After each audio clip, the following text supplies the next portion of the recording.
Shalom Bapak Ibu yang dikasihi Yesus Kristus, selamat datang kembali di Gereja Yesus Gembala.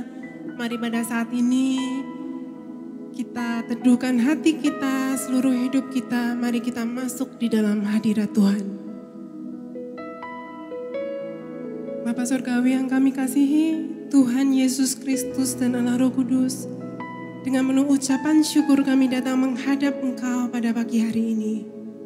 Bapa Surgawi, kami berterima kasih atas penyertaan Tuhan di setiap langkah kami. Atas setiap hari kami yang penuh dengan kemurahan dan kebaikan Tuhan, pertolongan Tuhan yang tiada habis-habisnya. Kami bersyukur Tuhan. Saat ini, ampuni segala dosa, kesalahan, baik dari pikiran, perkataan, pelanggaran, kesalahan kami. Basuh jamah kami dengan kuasa darah-Mu, sucikan, kuduskan, layakkan kami untuk menghadap Engkau.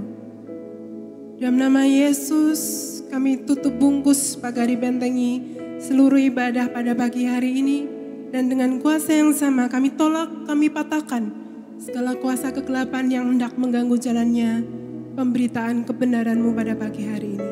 Bertahtalah Tuhan di atas puji-pujian kami, di atas hati kami. Hanya dalam nama Yesus, mari yang percaya boleh sama-sama katakan haleluya. Amin.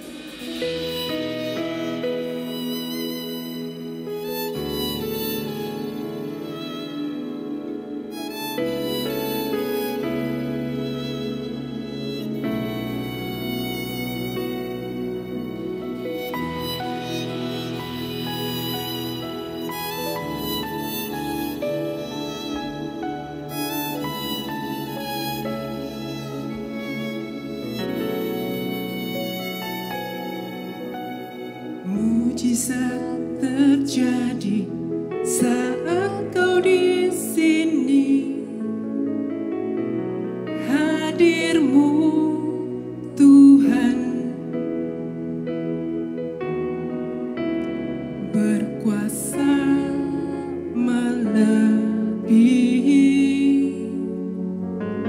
semua yang terjadi.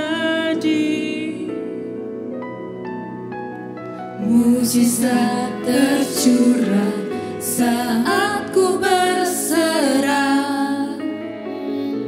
sujud menyembah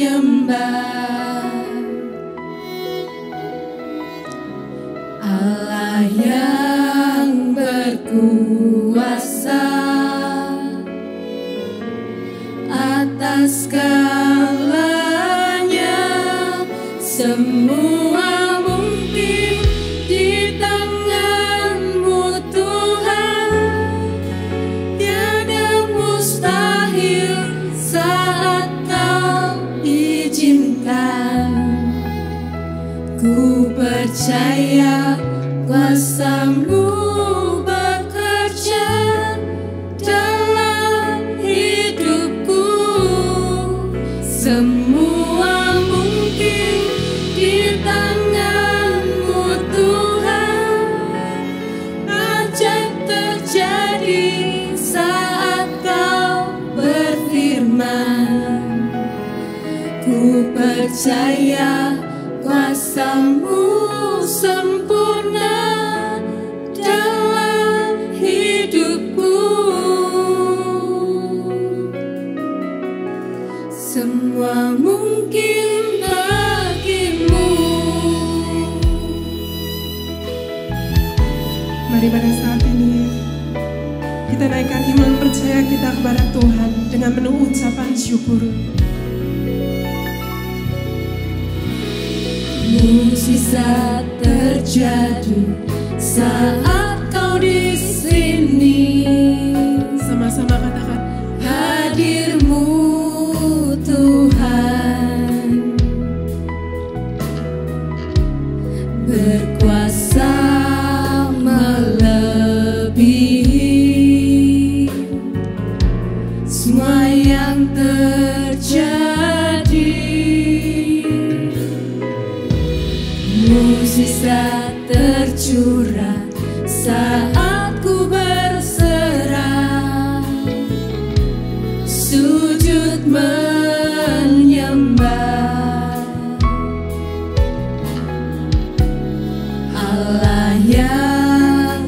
berkuasa atas segalanya. Semua mungkin di tangan-Mu Tuhan, tiada mustahil saat Kau izinkan.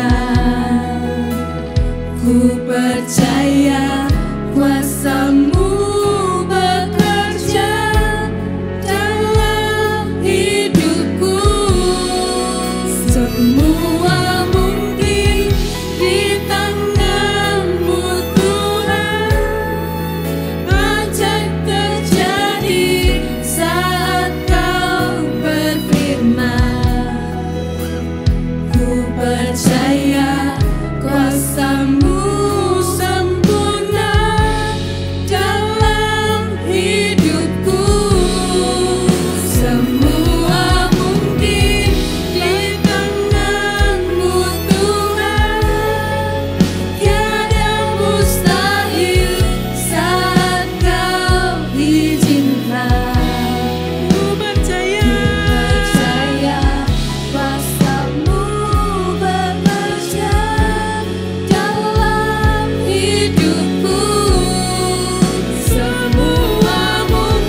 bagi nama Yesus. Mari berikan tepuk tangan yang meriah bagi namanya.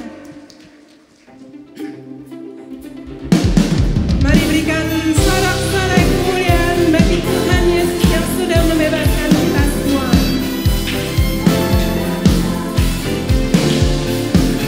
Mari tepuk tangan bersama-sama. Berikan kemuliaan bagi nama Yesus.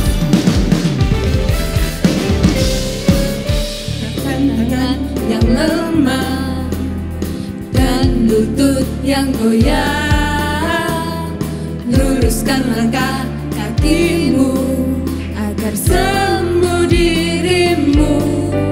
Tuhan membebaskan umatnya, keselamatan dunia. Bersoraklah sukacita saudara, Tuhan membebaskan keselamatan semua. Bersoraklah sukacita selamanya bagi kita. Ada sukacita pada pagi hari ini, amin. Amin. Percaya Tuhan hadir di sini menguatkan kita semua, amin.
hadirat Tuhan.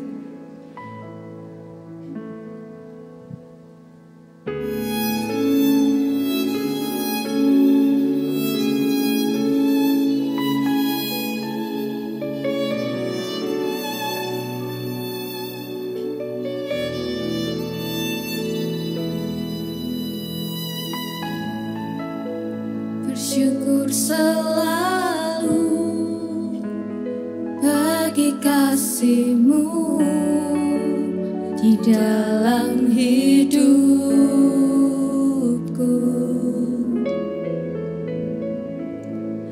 Takkan ku ragu atas rencana-Mu untuk masa depan.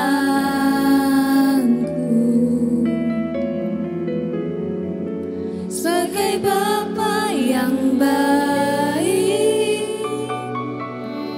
takkan pernah Kau melupakanku. Sebagai Bapa yang sangat baik, takkan pernah Kau meninggalkanku. Bukan menari dan bersuka dalam-Mu, oh Yesusku, dan ku kan minum air-Mu bagai rasa rindu. Selalu ku hidup dalam-Mu dan hidup-Mu di dalamku, oh Yesusku. Kau sangat ku cinta. Kami naikkan ucapan syukur kami pada pagi hari ini, Bapa. Jiwa kami haus merindukan Engkau, Tuhan.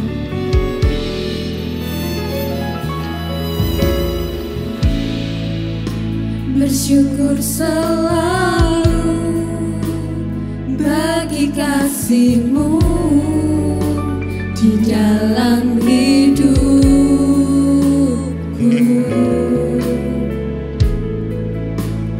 Takkan ku ragu atas rencana-Mu untuk masa depanku.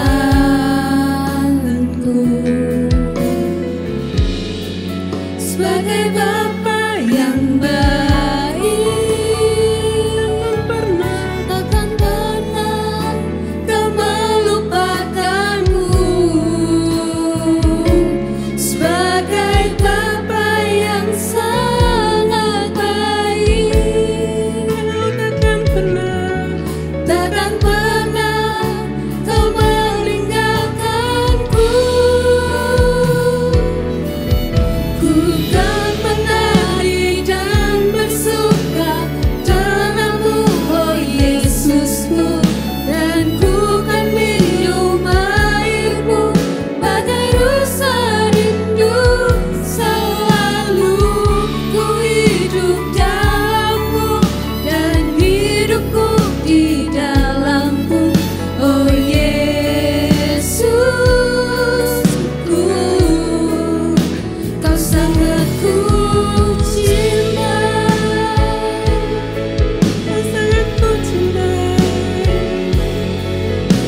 Tuhan.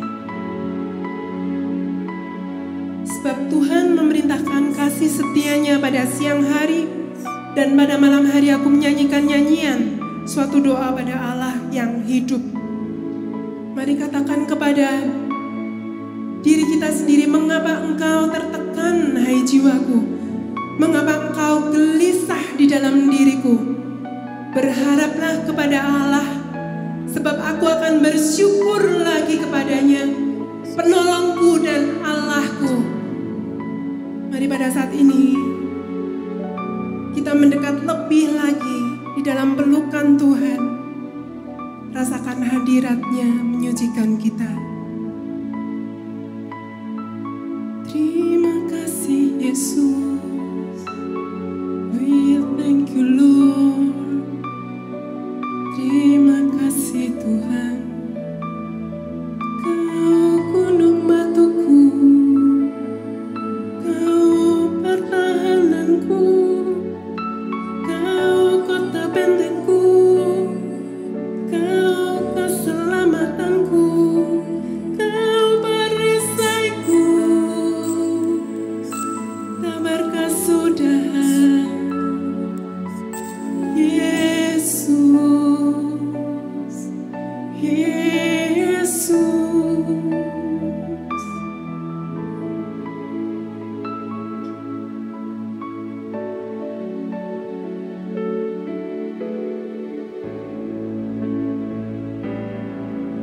Ku kan menari dan bersuka denganmu, oh Yesusku, dan ku kan minum airmu bagai rusa rindu. Selalu ku hidup dalammu dan hidupmu di dalamku, oh Yesusku. Kau sangat ku kan menari dan bersuka denganmu, oh Yesusku, dan ku kan minum airmu bagai rusa rindu. Selalu ku hidup dalammu dan hidupmu di dalamku, oh Yesusku.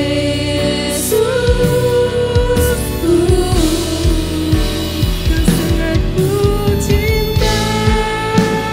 Saya ajak Bapak Ibu berdiri sama-sama.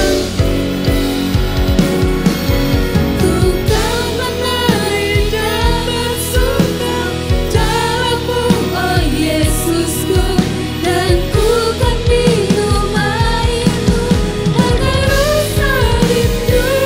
Selalu ku hidup dalammu dan hidupmu di dalammu, oh Yesusku. Kau sangat ku cinta,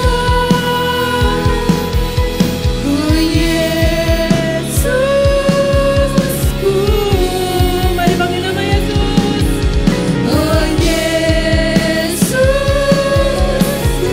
dengan penuh iman percaya, oh Yesusku. Kau sangat ku cinta. Mari yang percaya sama-sama katakan haleluya, amin. Berikan tepuk tangan yang meriah bagi nama Yesus. Segala kuasa kemuliaan bagi nama Yesus. Yang percaya boleh sama-sama katakan haleluya, amin.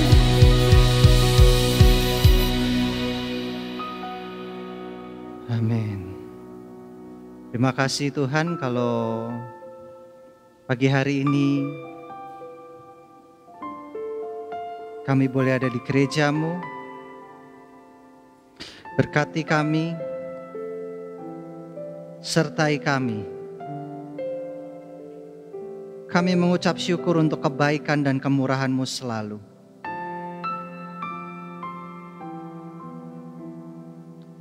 Tak henti-hentinya kebaikan, kasih, anugerah, dan rahmat-Mu. Sebentar kami akan mendengarkan sebagian dari firman-Mu. Tuhan urapi, Tuhan jagai, sehingga apa yang kami dengar pada pagi hari ini Tuhan, tidak akan berlalu sia-sia.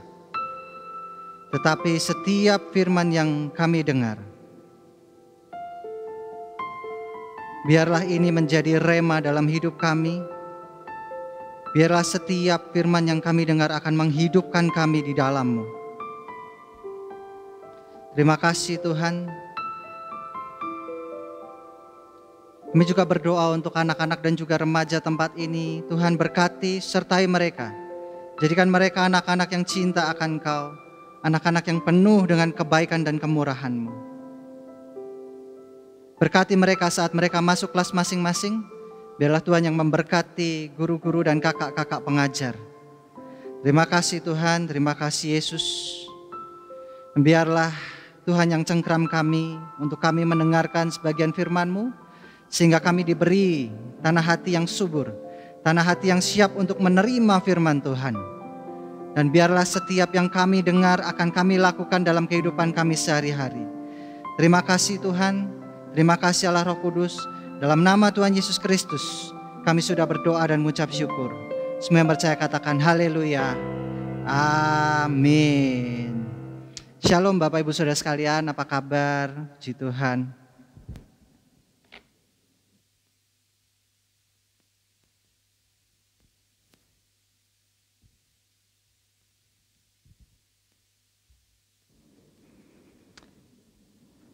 Gak kerasa sebentar lagi kita mau masuk akhir bulan, masuk Paskah ya Bapak Ibu Saudara ya.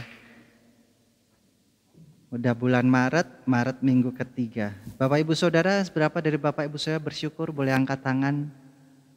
Bersyukurnya karena apa kira-kira? Kadang-kala kita tuh lupa akan bersyukur. Dan bersyukur itu biasanya untuk hal-hal yang baik saja. Tapi kita belajar bahwa dalam kehidupan kita bersyukur itu selama-lamanya.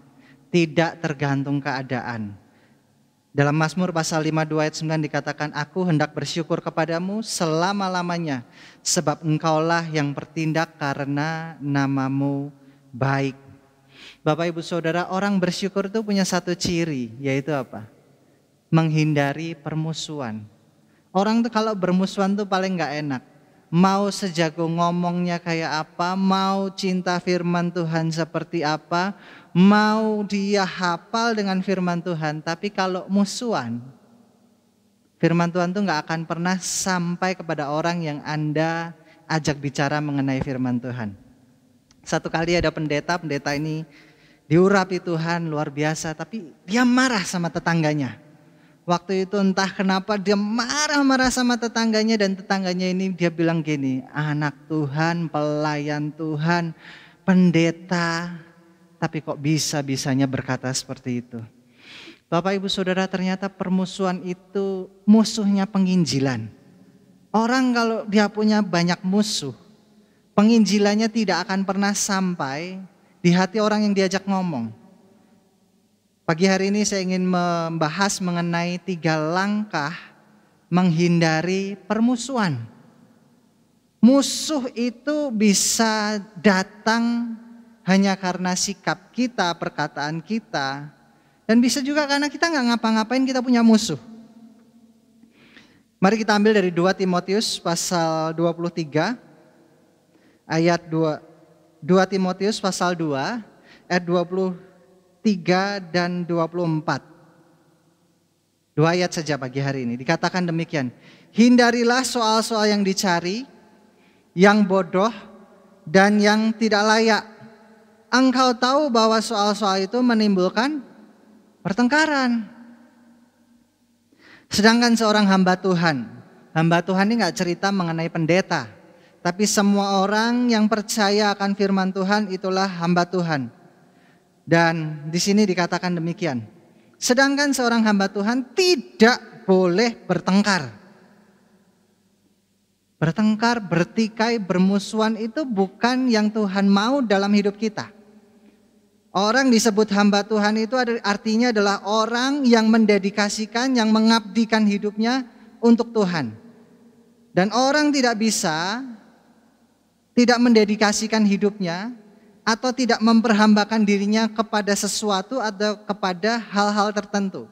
Makanya Yesus bilang gini, orang tidak bisa mengabdi kepada dua tuan, satu pada Mamon, satu pada Tuhan. Artinya dalam hidup kita pasti menghambakan diri kepada siapa? Orang bisa menghambakan diri pada pekerjaan, kepada jabatan. Orang bisa menghambakan diri kepada emosi.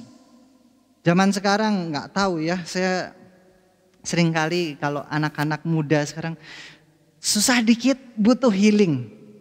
Susah dikit udah mundur diri, keluar, refreshing. Kayaknya banyak sekali orang itu sekarang menghambakan dirinya untuk satu kenyamanan. Dengar firman Tuhan pada pagi hari ini. Sedangkan seorang hamba Tuhan, arti dari hamba Tuhan itu adalah Bapak, Ibu, Saudara, dan saya yang sudah dibayar lunas dengan darah Yesus. Kita semua hamba Tuhan. Kita bukan hamba dunia, kita bukan hamba uang, kita juga bukan hamba perasaan kita. Dikatakan demikian, seorang hamba Tuhan tidak boleh bertengkar. Siapa di sini yang punya banyak musuh? Boleh angkat tangan. Saya punya banyak musuh kayaknya, karena saya angkat tangan. Tapi yang namanya hamba Tuhan itu nggak boleh bertengkar, harus ramah terhadap semua orang. Ia harus cakap, mengajar, dan sabar. Saya di sini akan menggarisbawahi saja, jangan bertengkar, ramah dan sabar. Mau punya hati bersyukur? Mari kita belajar dari tulisan Rasul Paulus ini mengenai menghindari pertikaian dan permusuhan. Pada waktu saya siapkan firman Tuhan ini, saya buka medsos saya, secara tidak sengaja itu saya melihat yang namanya keadaan Rasul Paulus pada waktu dia menuliskan 2 Timotius ini. Tahukah 2 Timotius ini ditulis di mana? 2 Timotius ini ditulis oleh Rasul Paulus dalam penjara di Romawi. Di Roma. Penjara zaman waktu itu bukanlah sebuah ruangan sel yang ada tempat tidurnya, ada WC-nya, enggak. Tapi dia ada di dalam bunker atau bawah tanah, di atasnya itu hanya ada jeruji-jeruji kecil dan tidak ada cahaya yang masuk. Dan yang namanya zaman dulu orang di penjara itu boleh diperlakukan semena-mena, seenaknya. Bisa dikencingin, bisa diludahin, udah namanya orang tertawan tidak punya hak, hanya tunggu hukuman. Tapi Paulus ini menuliskan sesuatu yang indah. Di balik dia itu sedang mengalami penderitaan. Hindarilah soal-soal yang dicari-cari. Paulus ini sedang dicari-cari kesalahannya, dia nggak punya salah. Kesalahannya dia adalah memberitakan kabar baik, kebangkitan Yesus Kristus, menginjil. Itu kan soal-soal yang dicari, yang bodoh dan tidak layak. Engkau tahu bahwa soal-soal itu menimbulkan pertengkaran. Paulus bertengkar sama orang itu biasanya karena dia punya pendirian yang teguh di dalam Kristus. Belajar dari Rasul Paulus, kita ambil langkah yang pertama. Hindarilah pertengkaran yang sia-sia. Hindarilah pertengkaran yang sia-sia. Hindarilah pertengkaran yang tidak membawa dampak signifikan. Bapak Ibu Saudara, dalam hidup ini kita sering bertengkar sama orang, sering adu argumen sama orang, sering bertukar pendapat sama orang. Tapi nggak akan bawa dampak apapun dalam pembicaraan kita. Orang senang banget ngomong, ngobrol, mungkin bertengkar, beda pendapat, berselisih paham. Tapi berselisih pahamnya untuk sesuatu yang sangat-sangat sepele. Contoh, makanan keasinan dikit aja. Sepele enggak? Sepele. Tinggal tambah nasinya lebih banyak atau tinggal tambah kuahnya, dikasih air kalau itu makanan berkuah, selesai. Tapi pertengkaran ini bisa dibawa berhari-hari. Misalnya ada bapak-bapak capek makan, istrinya masak. Masak keasinan, bapaknya bilang gini, yang kamu tuh masak keasinan kayak gini gimana sih? Padahal kan masih ada caranya untuk makanan asin itu tidak keasinan. Ya kalau gereh teri ya memang asin. Jangan bilang nih gerehnya kok nggak manis. Itu kan namanya cari-cari. Sama kita itu kadang seperti itu. Bapak Ibu Saudara punya baterai. Baterai itu meskipun dia kecil, tapi fungsinya itu dalam kehidupan kita itu banyak banget. Remote tanpa baterai nggak ada fungsi, betul ya? Dan baterai itu bisa digunakan sebagai pemantik bom. Hal yang kecil ini bisa kita gunakan sebagai sesuatu yang berguna ataupun bisa kita gunakan sebagai sesuatu yang memantik pertikaian yang lebih besar. Gara-gara makanan yang keasinan bisa terjadi perceraian. Istrinya nggak terima, ngomong papa tuh kerja malam-malam nggak pedulikan aku ini. Akhirnya pertikaian melebar kemana-mana. Kalau kita belajar hindarilah pertikaian yang sia-sia. Tidak ada orang itu yang terbaik, yang paling benar. Tidak ada orang itu dalam hidupnya dia adalah yang paling sempurna. Jangan kayak pedagang kecap, kecapku nomor 1, kecap orang lain gak tahu. Padahal setelah diselidiki kecap itu juga isinya cuma gula. Dan juga fermentasi kedelai, dikasih bumbu-bumbu dikit, selera. Tapi kalau sudah klaim kecapku nomor 1 ini dan itu akhirnya bertengkar, sia-sia. Belajar untuk mencari kedamaian. Hindari pertengkaran, perselisihan. Orang itu dalam hidup kita punya banyak sekali bekal, kita punya banyak pikiran. Tapi tidak semua pikiran itu perlu dicurahkan kepada semua orang. Kadangkala menahan pendapat, menahan opini kita itu justru bisa menghindari pertikaian. Ada orang satu kali dia menceritakan gini, ada orang pembuat teh. Dia punya cangkir yang bagus. Dan cangkir yang bagus ini sangat bening dan dia kelihatan tehnya itu begitu bagus. Tahu nggak? Ternyata orang ini caranya menghidangkan teh itu adalah dicipratkan di kain putih orang. Ya orang yang punya kain putih otomatis marah dong. Karena kain putih itu harusnya putih bersih. Tapi gara-gara teh yang bening, teh yang bagus, merusak kain orang lain. Itulah yang terjadi pada kita kalau kita tidak tahu kapan mengeluarkan pendapat, kapan kita harus diam, kapan harus berbicara. Kalau kita maunya ngomong seenaknya, kapanpun apapun yang kita bicarakan, kita ini seperti orang yang punya teh yang bagus, tapi cara menghidangkan tehnya salah. Sama seperti Yesus. Yang namanya bertengkar, bertikai itu biasa. Ini juga terjadi pada murid Yesus. Murid Yesus itu kedapatan 3 kali bertengkar mengenai hal yang sama. Mengenai apa? Siapakah yang terbesar di antara mereka? Lukas pasal 22 ayat 24 dikatakan terjadilah juga pertengkaran di antara murid-murid Yesus. Siapakah yang dapat dianggap terbesar di antara mereka? Lukas pasal 9 ayat 46, maka timbullah pertengkaran di antara murid-murid Yesus tentang siapakah yang terbesar di antara mereka. Ayat Matius pasal 20 ayat 20, maka datanglah ibu-ibu anak Zebedeus serta anak-anaknya itu kepada Yesus, lalu sujud di hadapannya untuk meminta sesuatu kepadanya. Mendengar itu marahlah ke-10 murid lain kepada kedua saudara itu. Kalau dalam hidup nggak cari-cari, pertengkaran ini nggak ada. Murid Yesus bisa bertengkar, demikian juga kita bisa bertengkar. Nasihatnya adalah, Bapak Ibu, kalau ada pertengkaran, ada sebuah masalah yang kecil, ya diselesaikan dengan baik. Tidak perlu dijadikan masalah yang besar. Kalau ada masalah yang besar, Bapak Ibu Saudara boleh belajar untuk membicarakannya dengan baik-baik.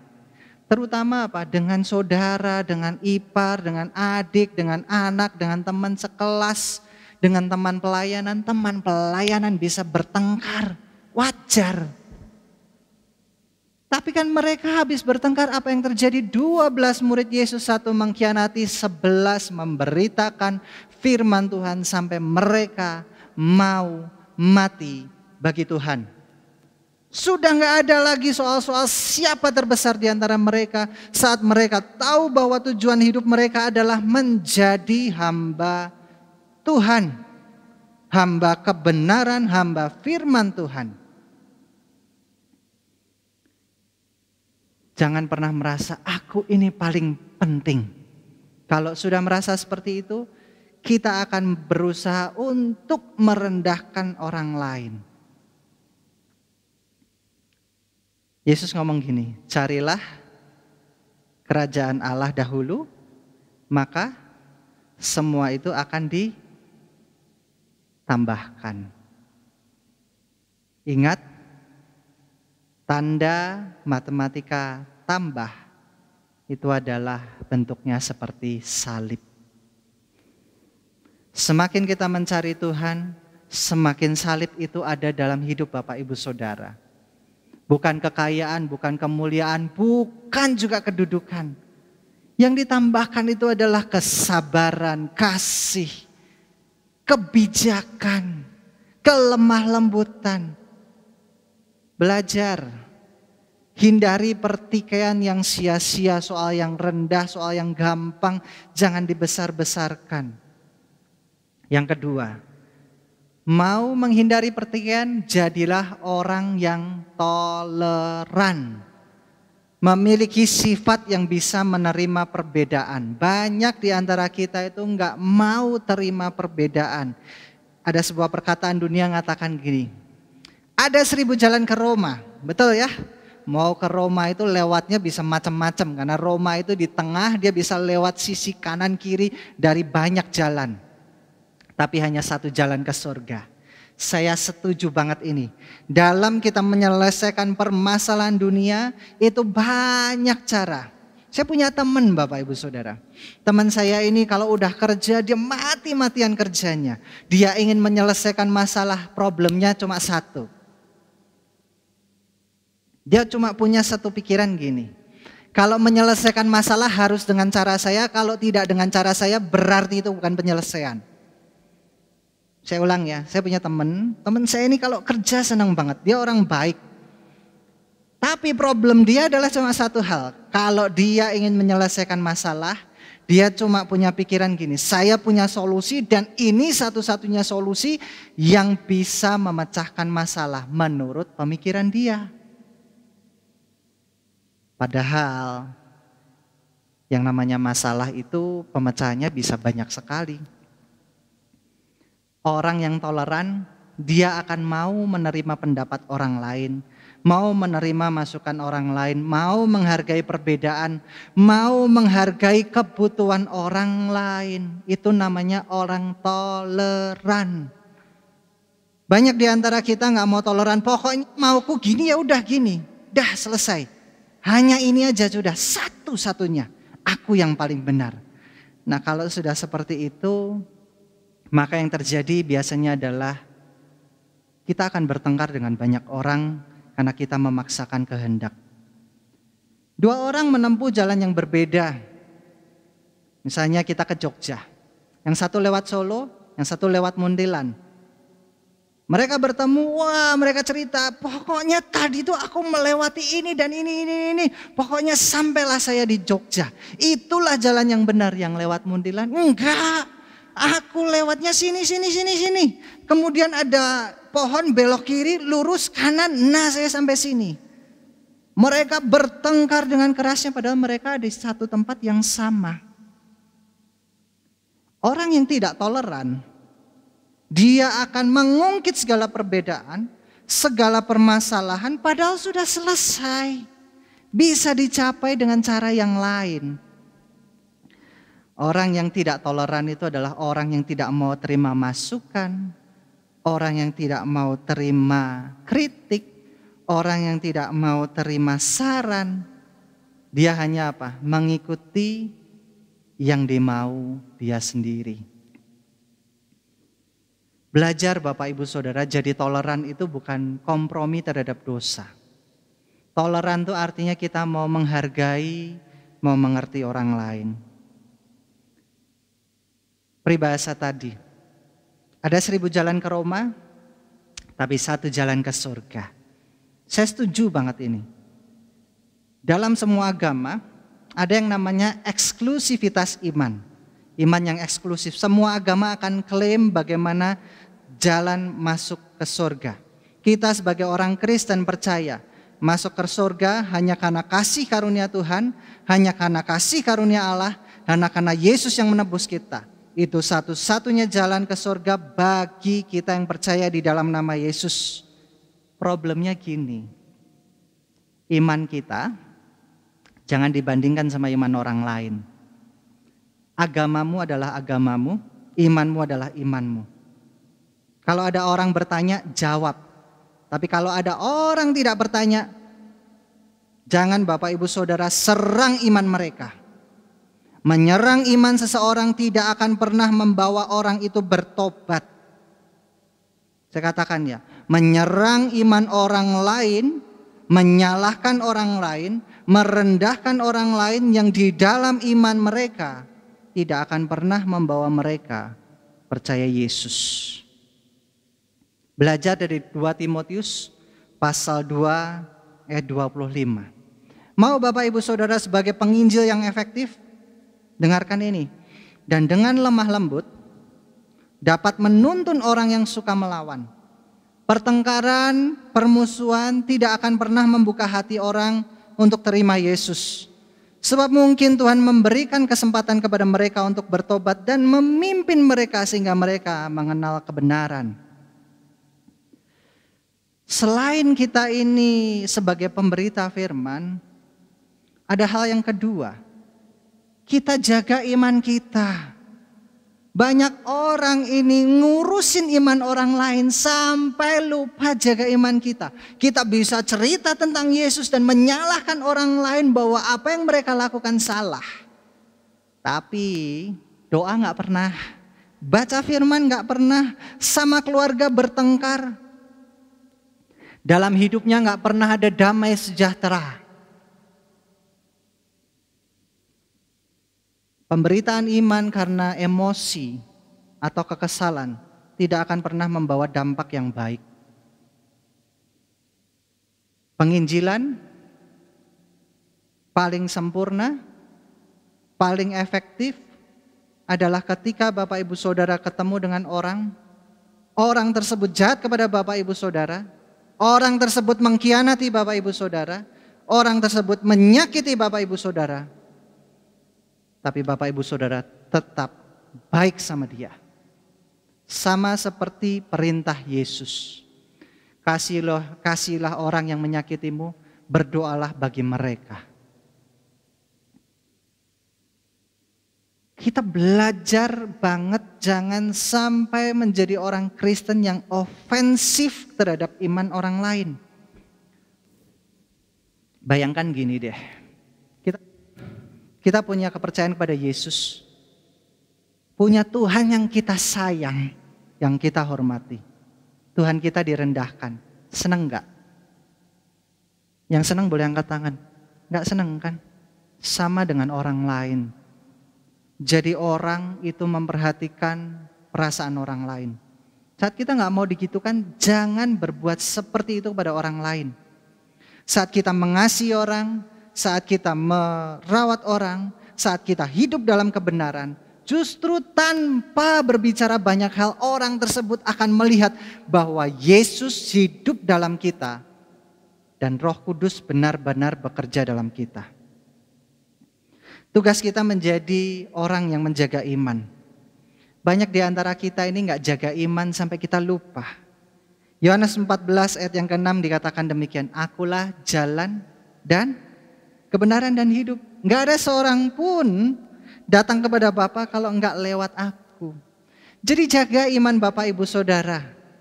Jaga kasih Bapak Ibu Saudara kepada Tuhan. Jaga jalan kita tetap di dalam Tuhan. Orang Kristen itu tantangannya yang terbesar sekarang adalah apa? Didik anak dan juga jaga iman.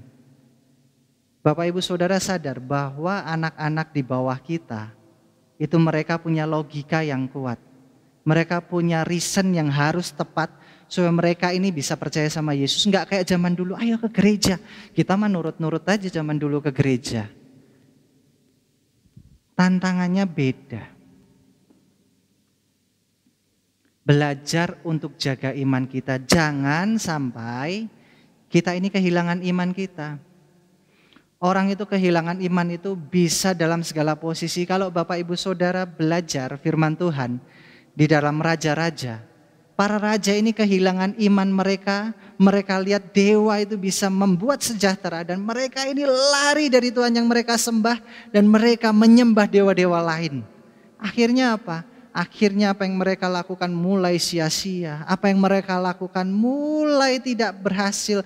Apa yang mereka lakukan mulai diambil Tuhan. Jangan pernah iri terhadap pencapaian orang lain. Jangan pernah iri terhadap kehidupan orang lain. Banyak sekali orang-orang di luar sana lebih berhasil. Gak apa-apa, itu pun berkat Tuhan buat mereka. Tapi tetap jaga iman kita. Kalau ada orang yang percaya banget sama Tuhan, bahkan dalam doanya dia percaya bahwa Tuhan bisa bikin mujizat. Dia sudah doa puasa, dia sudah hidup benar. Kemudian ada orang lain yang tidak percaya sama Tuhan, tiba-tiba dia doa sekali dan dapat mujizat. Kemudian orang yang percaya dan yang benar tadi, yang udah doa lama, doanya gak dijawab-jawab. Kemudian dia bilang gini, Tuhan kamu gak adil.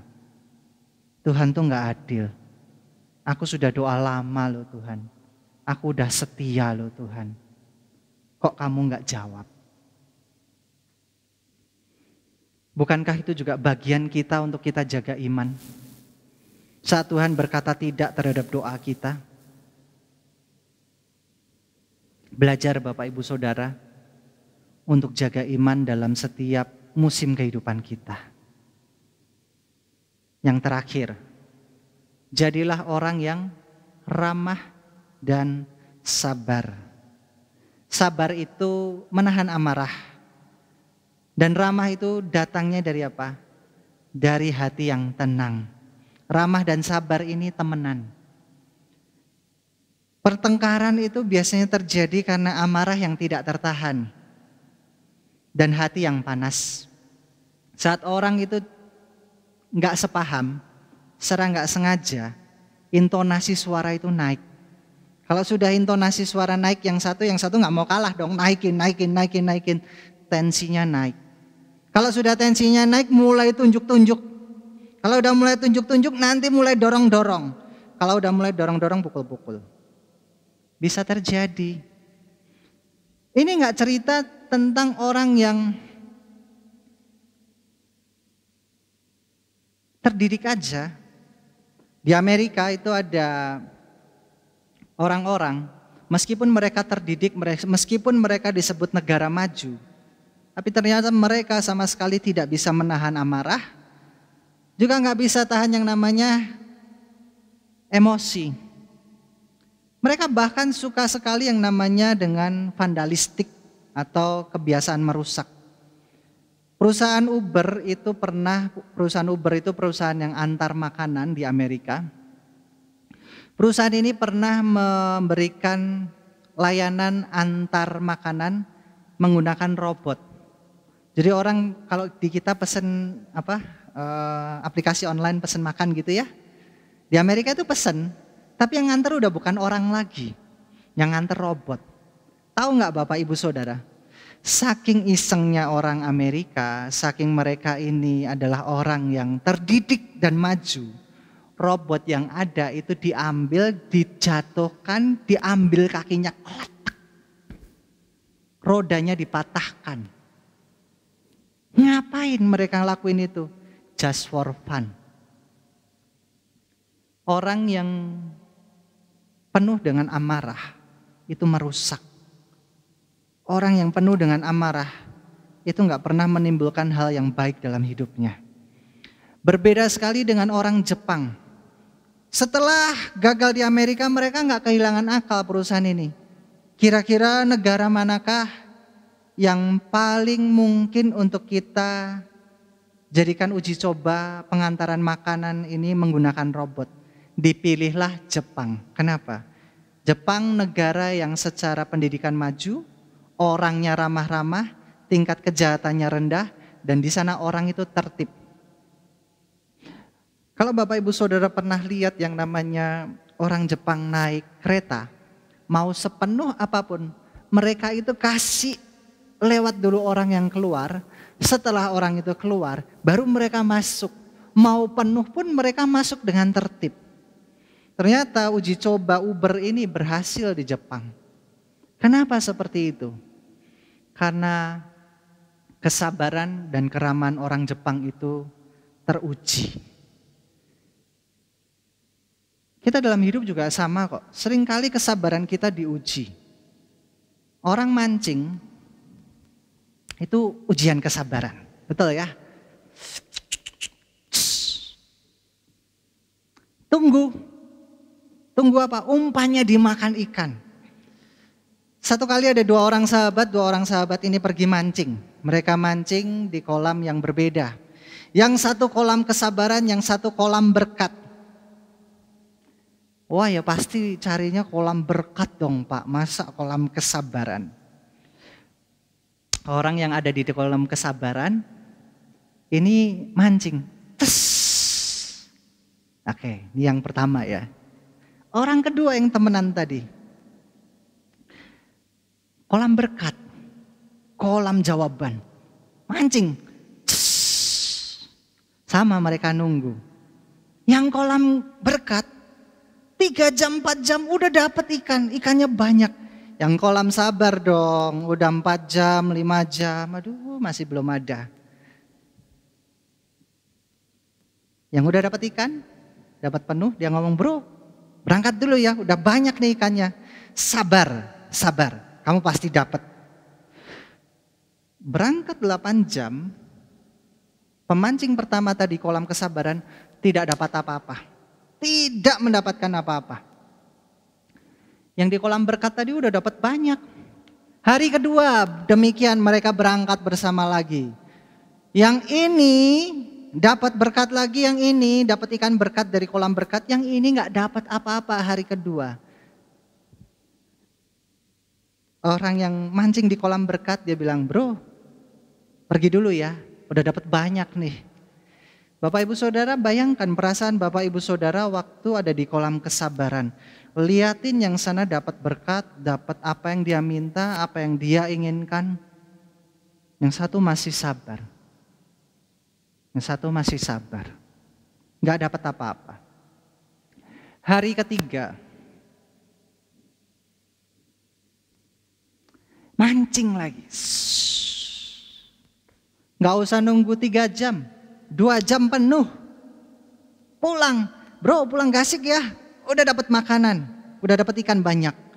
Yang ini udah 2 hari 2 jam dari awal. Liatin dia diberkati. Liatin dia dapat ikan dari kolam berkat. Yang ini belum dapat apa-apa. Dia bilang, Tuhan belum dapat apa-apa. Dari kata-kata itu Tuhan cuma jawab gini. Sabar anakku, waktuku belum tiba. Hari keempat begitu pula. Hari kelima kolam berkat tetap datang. Yang di kolam berkat tetap banyak. Hari kelima akhirnya kolam sabar tadi menghasilkan satu ikan yang kecil. Satu ikan yang biasa bagi si pemancing. Pada waktu dibawa pulang, ikan tadi itu ikan yang nampak biasa tadi dimasukkan di dalam kolam. Ada tetangganya lewat. Tetangganya ini tahu ikan. Dan pada waktu dia lihat ikan tersebut, dia datengin yang namanya orang yang dapat ikan dari kolam kesabaran. Pak, ikannya dijual tidak? Doh, kenapa ini kan ikan biasa yang saya sering lihat ikan mas? Enggak Pak, ikan ini mahal sekali. Ikan ini memang jenisnya ikan mas. Tapi warna, varietasnya ini adalah ikan yang sangat baik. Gimana Pak kalau saya beli sekarang? Bapak minta harga berapa? Saya akan beli. Ternyata ikan tersebut adalah ikan yang sangat mahal, sangat langka. Dari kisah tersebut kita ingat satu hal. Tuhan menyediakan apa yang kita perlukan, apa yang kita butuhkan, seturut apa? Kekayaan dan kemuliaannya. Banyak orang menginginkan Tuhan menyediakan seturut kekayaan dan kemuliaan Tuhan, tapi tidak banyak orang mau sabar. Orang yang sabar itu mendapatkan berkat yang lebih. Belajar Bapak Ibu Saudara, jangan banyak bertengkar. Bapak Ibu Saudara hindari pertengkaran sia-sia. Yang sekolah yang punya teman ya, kalau ada teman ngajak ribut, diemin. Kalau ada orang nyinggung hati kita, kita cuma bilang aku disayang Tuhan lebih. Ada orang kerja nyinggung kita, teman kerja nyinggung kita, aku punya Tuhan yang besar yang membela aku. Jangan seringkali dalam hidup kita ini bertengkar karena hal yang sia-sia. Yang kedua, jadilah orang yang toleran. Orang yang mau mengerti orang lain, orang yang mau menghargai pendapat orang lain, tapi jangan sampai kita terbawa arus dunia dan menghindari dan melupakan Yesus Kristus dalam kehidupan kita. Yang terakhir, jadilah orang yang ramah dan sabar. Orang yang ramah dan sabar itu akan memberkati banyak orang. Sebagai kesimpulan Bapak Ibu Saudara, jadilah orang yang ramah, sabar, toleran, yang menghindari perdebatan sia-sia.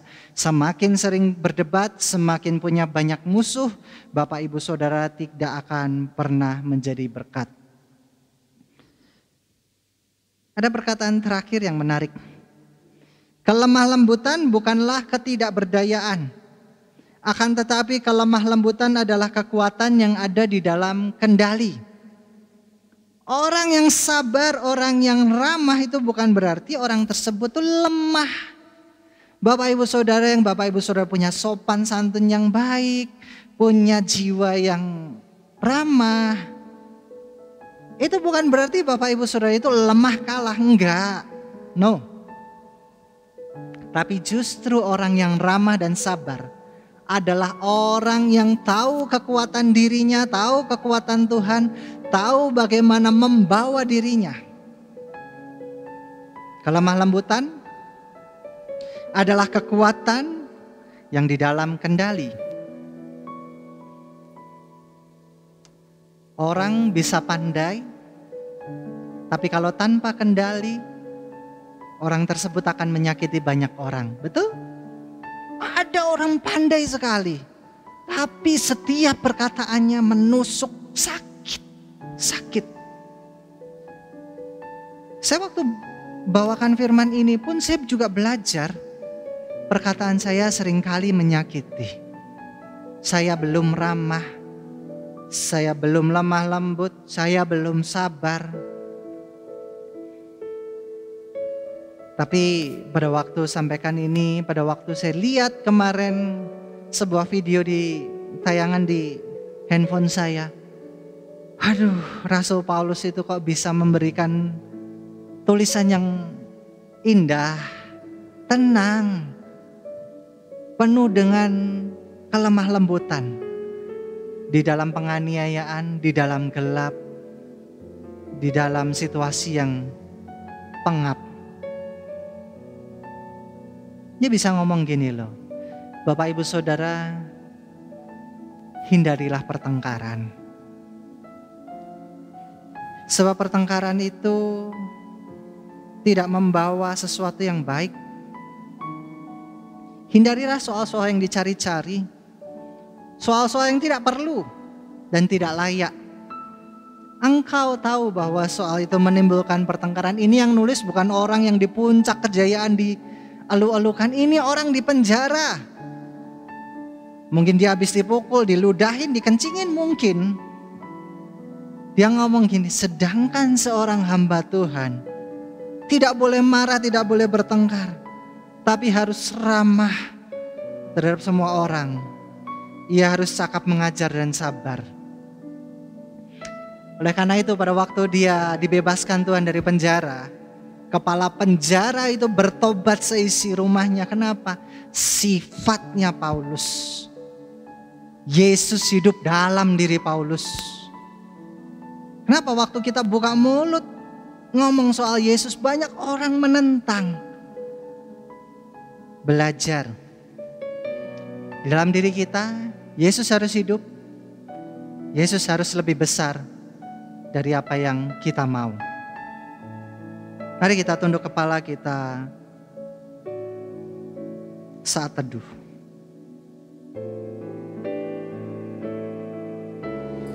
Ku menari dan bersuka dalam-Mu, oh Yesusku, dan ku kan minum air-Mu, bagai rasa rindu selalu ku hidup dalam-Mu, dan hidupmu di dalamku, oh Yesusku,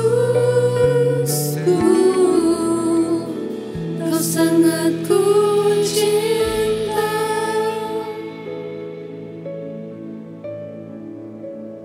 Tuhan, kami sadar akan cinta-Mu dalam kehidupan kami. Biarlah kami ini dipuaskan oleh kasih anugerah-Mu, sehingga dalam hidup kami boleh melihat kebenaran dan kemuliaan-Mu ya Tuhan. Pagi hari ini kami yang sedang disakiti, kami yang sedang menunggu jawaban Tuhan, biarlah kami diberi kesabaran. Kami percaya jawaban doa Tuhan itu selalu benar. Dan apa yang Tuhan sediakan itu selalu melebihi dari apa yang kami harapkan. Mengucap syukur, berdoa dalam nama Yesus. Amin.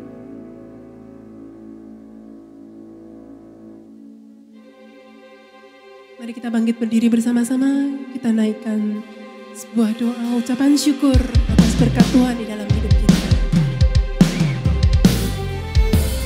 Terima kasih Bapa Surgawi atas berkat-berkat yang Tuhan boleh curahkan di dalam hidup kami. Kasih karunia anugerah, berkat sukacita dan damai sejahtera yang berlimpah dalam hidup kami Tuhan.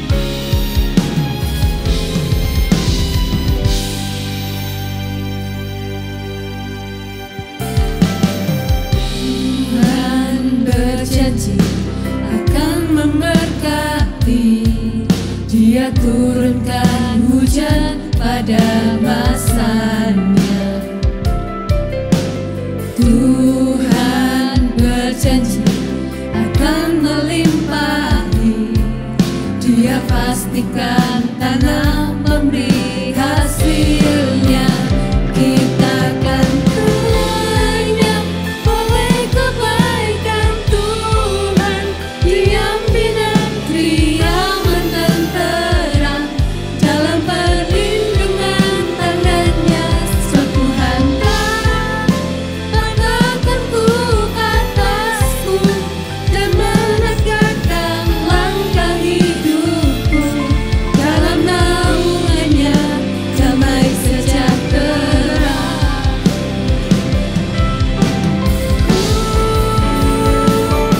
Kita akan kenyang oleh kebaikan Tuhan, diam di negeri aman dan terang, dalam perlindungan tangannya.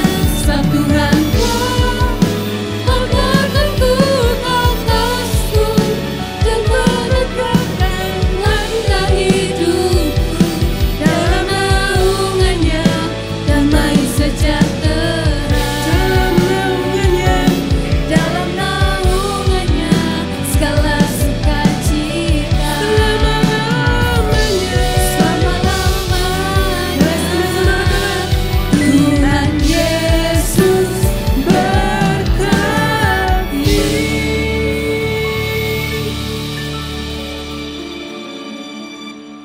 Amin. Mari kita angkat tangan kita di hadapan Tuhan, kita aminkan doa berkat ini.